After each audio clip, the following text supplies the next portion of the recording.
हम आपको आज ऐसी शख्सियत की कहानी बता रहे हैं जिसे अपने वक्त में धरती पर सबसे अमीर शख्स माना जाता था, लेकिन उसकी कंजूसी के किस्से भी कम रोचक नहीं थे।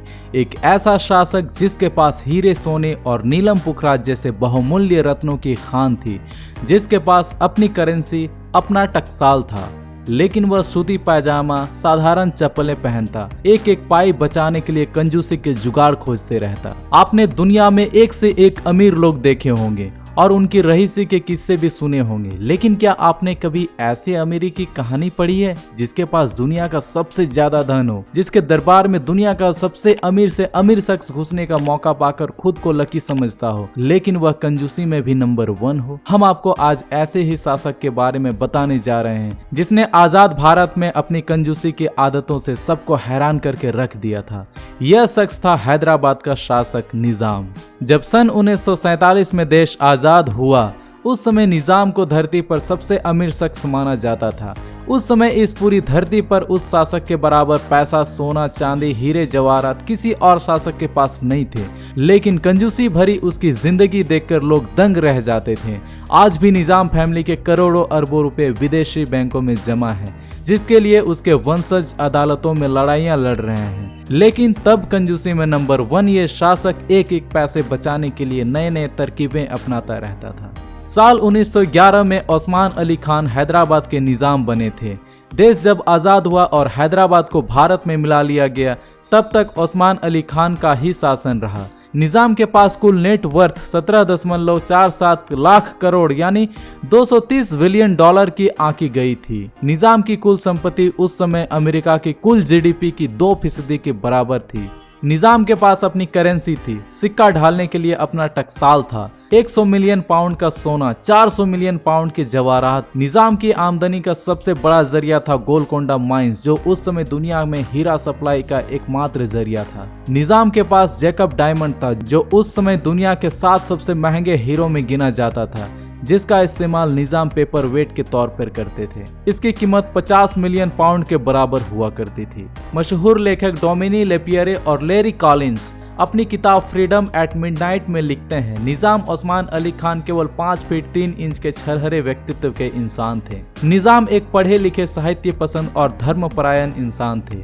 उनके राज्य में प्रजा थी 2 करोड़ हिंदू और 30 लाख मुसलमान। निजाम साहब उस वक्त के भारतीय राजाओं नवाबों में सबसे विकट कहे जा सकते हैं। निजाम वह एकमात्र देसी शासक थे जिन्हें आभारी अंग्रेजों ने एग्जाल्टेड हाइनेस की अत्यंत उच्च पदवी दी थी, क्योंकि प्रथम विश्व युद्ध के दौरान निजाम ने इंग्लैंड को 2.5 करोड़ पाउंड का आर्थिक सहायता दी थी। 1947 में निजाम इस धरती के सबसे धनी व्यक्ति माने जाते थे। क्वीन एलिजाबेथ II की ताजपोशी हो रही थी और शादी हो रही थी। तब गिफ्ट के रूप में निजाम का दिया शाही नेकलेस काफी चर्चा में रहा था।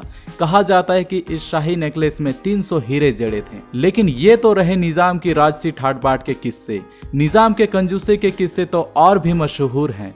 डोमिनिक लेपियरे और लैरी कॉलिंस लिखते हैं, निजाम लगभग 100 ऐसे संस्थानों के स्वामी थे जहां सोने के पात्रों में चीजें परोसी जाती थी, लेकिन स्वयं वह मामूली टीन प्लेटों में भोजन किया करते थे।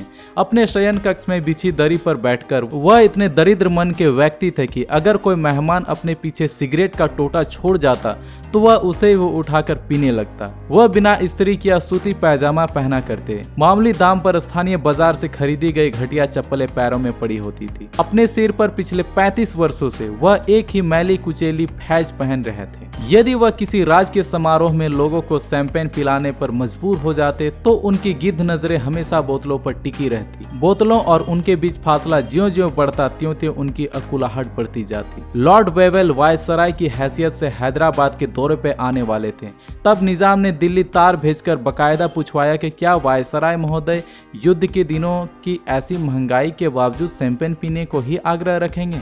अधिकांश राज्यों में रिवाज था कि साल में एक बार प्रमुख नागरिक अपने शासकों के सामने सोने की कोई चीज लाकर सांकेतिक उपहार के रूप में रखते थे। शासक उस चीज को छूता, फिर उसके स्वामी को वापस कर दिया जाता था। लेकिन वापस करने की जगह निजाम हर चीज को लपक कर ले लेते थे और सिंहासन की बगल में रखे कागज के थैली में डालते जाते। एक बार सोने का कोई सिक्का नीचे गिर कर लुढ़कने लगा। निजाम उसके पीछे इस बुरी तरह लपके की घुटनों और हथेलियों के बल चलने लगे। आखिरकार सिक्के के स्वामी ने ही उसे दौड़कर उठाया और निजाम को दिया। ऐसे ही निजाम के इलेक्ट्रोकार्डियोग्राम लिया जाना था, जिसके लिए बम्बई से डॉक्टर आया। महल में डॉक्टर जब अपना यंत्र चालू ना कर सका तो उसे आश्चर्य हुआ। कारण की खोजबीन हुई तो पता चला कि निजाम ने उस कमरे का करंट ही कटवा रखा था ताकि बिजली का बिल ज्यादा ना आए। इसी तरह निजाम का शयन कक्ष चरम सीमा पर गरीबी और बदहाली साक्षात अवतार था। अत्यंत पुराना पलंग, टूटी टेबल, सड़ी हुई कुर्सियां, राख से लदी एस्ट्रे, कचरे से सनी रद्दी की टोकरियां, शाही कागजात के धूल सने ढेर, कोने कोने में मकड़ी के जाल का जंजाल। निजाम के कमरे की रद्दी की टोकरियां और एस्ट्रे साल में सिर्फ एक बार ही साफ की जाती थी, सिर्फ उनके जन्मदिन पर। रहन सहन में कंजूसी से कंफ्यूज मत होइए। निजाम के पास संपत्ति बेहिसाब ही थी, इतनी ज्यादा कि अगर किसी और के पास होती तो वो सोने के बिस्तर पर सोता। निजाम के महल में कोने कोने में ऐसा आश्चर्य बिखरा हुआ था जिसका मूल्यांकन भी आसान नहीं। उनकी मेज का ड्रॉज में पुराने अखबार में लिपटा सुप्रसिद्ध जैकब हीरा पड़ा था, जिसका आकार नींबू जितना था। वह 280 कैरेट का था, दूर से ही चमचमाता। निजाम उसे पेपरवेट की तरह उपयोग करते थे। उनके अपेक्षित बगीचे के कीचड़ में दर्जन भर ट्रक खड़े थे, जो लदे हुए माल के वजन के कारण बुरी तरह धंसे जा रहे थे। माल था सोने की ठोस ईंटें। उनकी जवाहरात का खजाना इतना बड़ा था कि लोग कहा करते थे, यदि केवल मोती मोती निकालकर चादर की तरह बिछाया जाए तो पिकाडली सर्कस के सारे फुटपाथ ढक जाएं। मानिक मुक्ता, नीलम पुखराज आदि के टोकरे भर भर कर तलघरों में रखे थे, जैसे कि कोयले की टोकरे भरी हुई है। निजाम की अपनी करेंसी थी, सिक्के ढालने का अपना टकसाल था, लेकिन विदेशी मुद्रा का भी अच्छा खासा भंडार था। निजाम के पास स्टार्लिंग, रुपयों आदि मुद्राओं में 20 लाख पाउंड से भी ज्यादा रकम नकदी पड़ी हुई थी।